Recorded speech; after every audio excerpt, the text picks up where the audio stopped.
Bonjour à tous. Dans cette vidéo, nous allons voir l'essentiel sur les lois de la tension. Effectivement, dans les différents circuits électriques qui existent, série ou dérivation, la tension électrique qu'on peut mesurer aux bornes des différents dipôles va suivre certaines règles. Elle va suivre en fait exactement deux règles que l'on appelle des lois et que nous allons voir tout de suite. La première loi que nous allons mettre en évidence concerne les circuits en série. Donc, nous avons fabriqué ici un circuit en série avec un générateur et deux lampes. Et nous avons ici un voltmètre, avec deux fils pour mesurer la tension. La première chose, nous allons mesurer la tension aux bornes du générateur. On place un fil de chaque côté, on a dit, on le sait, le voltmètre se place en dérivation, on vient le brancher de chaque côté. On lit la tension 9 volts.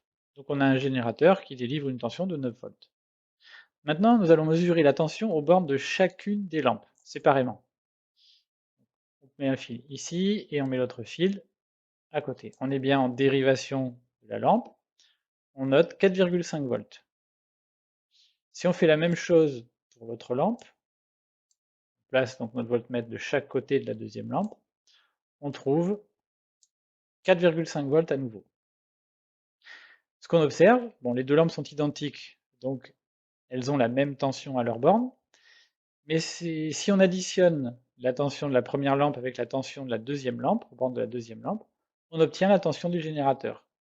4,5 plus 4,5, ça fait, on retrouve bien les 9 volts délivrés par notre générateur.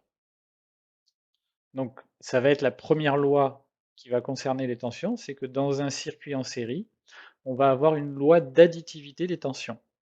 Si j'additionne les tensions aux bornes des récepteurs, je vais retrouver la tension délivrée par le générateur.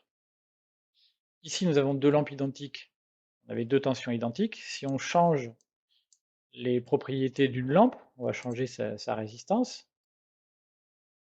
Donc comme ça, on a une lampe qui brille plus fort que l'autre. On mesure à nouveau la tension aux bornes du générateur. On a toujours 9 volts, ça on n'a pas changé le générateur. On mesure la tension aux bornes de cette nouvelle lampe. On trouve 6,49. Effectivement, on a changé une de ses propriétés, c'est plus la même lampe. 6,49 volts. Maintenant, si on mesure aux bornes de l'autre, on trouve 2,51 volts. Et effectivement, si on fait l'addition de 2,51 plus 6,49, on retrouve bien les 9 volts de notre générateur. De même, si on change la tension du générateur, on a 15,5, ici 11,17, plus 4,33, on retrouve bien la tension du générateur. Donc on a mis en évidence ici la loi, celle qu'on va appeler la loi d'additivité des tensions, qui est valable dans un circuit en série. Après avoir vu le circuit en série, nous allons maintenant nous intéresser au circuit en dérivation. Nous avons construit ici un circuit en dérivation avec deux lampes et un générateur. On observe bien nos deux boucles, les nœuds ici, et le courant qui circule dans chacune des boucles. Nous avons notre voltmètre et nous allons mesurer les différentes tensions. Nous allons mesurer la tension aux bornes du générateur et aux bornes de chacune des lampes. Donc comme nous l'avons dit, l'endroit où on doit placer les fils est inclus dans la consigne, c'est-à-dire que nous voulons mesurer la tension aux bornes du générateur. Nous plaçons les deux fils, les deux bornes du voltmètre de chaque côté du générateur, donc aux bornes du générateur. On observe que le générateur délivre 7 volts. On mesure maintenant la tension aux bornes de la première lampe.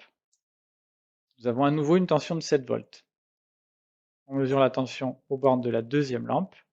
On trouve encore 7 volts. On va changer les caractéristiques d'une des lampes, histoire d'avoir deux lampes un peu différentes. Donc la dernière lampe a toujours 7 volts, ça n'a pas changé. La première lampe a encore 7 volts. Et notre générateur délivre toujours 7 volts. Maintenant, on peut changer la tension donnée par le générateur. On va mettre 10 volts, 11 volts.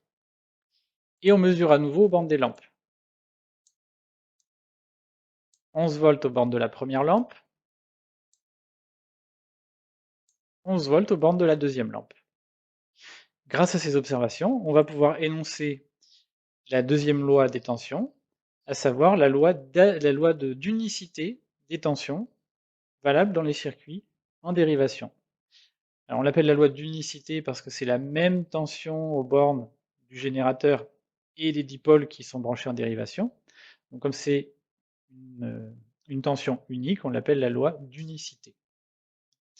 Donc la loi d'unicité qui n'est valable que dans les circuits en dérivation.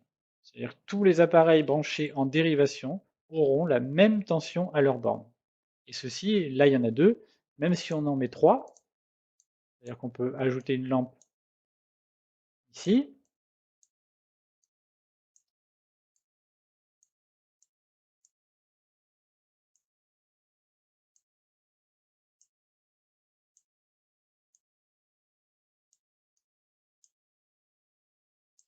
on a trois lampes, on voit que la tension n'a pas changé. Et on a toujours 11 volts partout. Donc voilà, ceci est la loi d'unicité des tensions valable dans les circuits en dérivation. Alors faisons un bilan rapide sur les lois de la tension. Donc tout d'abord, nous avons vu que dans les circuits en série, on avait ce qu'on appelait la loi d'additivité. Si on prend ici le circuit en série avec le générateur et les deux lampes, nous avons mis 3 voltmètres pour mesurer la tension aux bornes du générateur, la tension aux bornes de cette lampe et la tension aux bornes de la deuxième lampe. Et cette loi d'additivité des tensions va s'exprimer de la manière suivante. Dans un circuit en série, la tension aux bornes du générateur est égale à la somme des tensions aux bornes des récepteurs. Si on mesure la tension aux bornes du générateur, on va remarquer qu'elle sera égale à celle de cette lampe-là et à la tension aux bornes de cette lampe-là. Donc, sous la forme d'une formule mathématique, ça va donner la chose suivante. U1, qui est la tension donnée par le premier voltmètre, est égale à U2 plus U3, avec U2 la tension donnée par le voltmètre vert et U3 la tension donnée par le troisième voltmètre. Voilà, donc ça c'est dans les circuits en série. Nous avons la loi d'additivité des tensions. Alors il faut faire attention quand on dit dans un circuit en série, on ne s'occupe que des dipôles et pas des appareils de mesure. C'est-à-dire qu'ici, quand on veut savoir si c'est un circuit en série ou en dérivation, on ne s'occupe pas des voltmètres qui ont été placés, uniquement du générateur et des deux lampes. Et là, on remarque qu'ils sont bien branchés en série. La deuxième loi que nous avions trouvée, c'était dans les circuits en dérivation, et c'était la loi d'unicité des tensions. Le mot unicité voulant dire unique, la loi d'unicité va se formuler de la manière suivante. Dans un circuit en dérivation, la tension aux bornes du générateur est égale à la tension aux bornes des récepteurs branchés à ces bornes. Donc effectivement, si nous oublions les appareils de mesure, nous avons bien le générateur avec branché à ces bornes, donc en dérivation, une lampe et une deuxième lampe, hein, la branche verte et la branche bleue.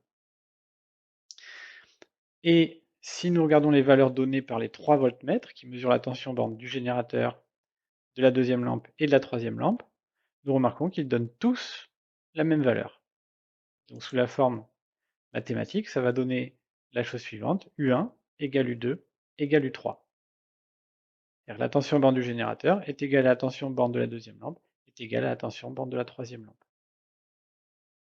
Cette loi d'unicité est très très générale, c'est-à-dire que là nous venons de dire que la tension borne du générateur était égale à la tension borne de chacune des deux lampes.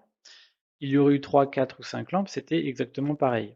Mais il faut ajouter aussi que cette loi est valable même s'il n'y a pas de générateur, c'est-à-dire vous prenez dans un circuit un peu plus compliqué deux lampes qui sont en dérivation l'une de l'autre, la loi d'unicité nous dit que la tension à leur borne sera la même.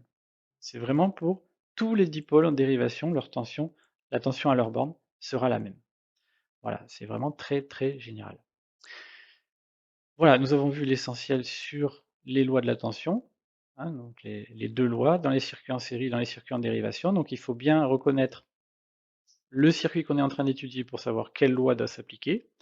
Il faut connaître sa formulation mathématique. Et ensuite, il ne restera plus qu'à savoir adapter ces lois à la situation que vous allez rencontrer. Cela, ça se fera avec de la pratique et avec des exercices.